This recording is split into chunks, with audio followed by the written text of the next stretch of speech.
এবার জমিতে পাট বোনা হয়েছিল।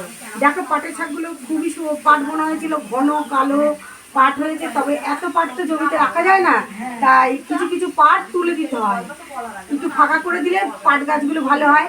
আর এই পাটের শাক জমি থেকে নিয়ে আসা হয়েছে নিরানোর পরে, এই যে এক বোঝা এইগুলো পাটের শাক খাবো বলে।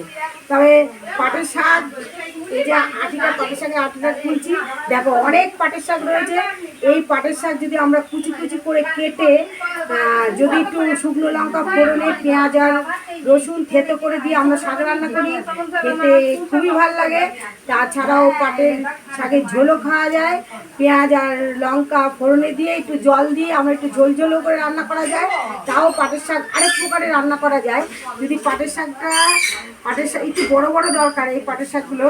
এই পাটের শাকগুলো গিট বেঁধে তেলে ভেজে রেখে এর মধ্যে ডাঁটা, একটু বেগুন, একটু আলু দিয়ে যদি আমরা শুক্তো রান্না করি, এইবার ওই শুক্তোর মধ্যে যদি একটু সর্ষে বাটা আর একটু পোস্ত বাটা দিয়ে আমরা শুক্তো রান্না করি, তবুও ওই শুক্তোটা পাটের শাকের শুক্তোও খেতে ভালো লাগে।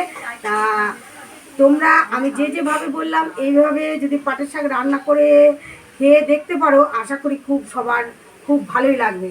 এই দেখো পাটের শাক, আজকে আমরা পাটের শাক রান্না করব, তাই এই যে পাটের শাক বাছছি।